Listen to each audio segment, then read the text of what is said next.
So what does make a good thumbnail on YouTube? Well, as far as I see, there are 3 main rules, and this is what they are. Now, for this video, we have to use a good example of excellent thumbnails, and we're going to use Trehan because, well, it's pretty obvious. I have to leave a 5-star review at each theme park, but I can't lie. The first thing we look at when we look at a good thumbnail design is the colors. How colorful and contrasty are the thumbnails? They're not drab, they're uber life. Uber life? Is that what Uber life? Uber life. Of course, there are exceptions, and Trehan is so popular he can just post a picture of himself and get 10 million views.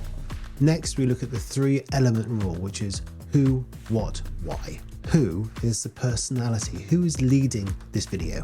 What is this video all about? The thumbnail should tell you before watching the video. And why? Why is this even a video? Why are you possibly even looking at this video? The thumbnail should tell you. Now, the last thing I'll tell you about is basic psychology. So when we look at anything in the Western world, we scan anything using an F pattern, just like this. And once you find out that there is an F pattern to everything you look at, you'll see it everywhere. If you can manage these few things, you will be making amazing thumbnails. But the question I get asked quite often is, how do I make and where do I make my thumbnails from? Well, there are a few options. Photoshop, which is a bit more expensive.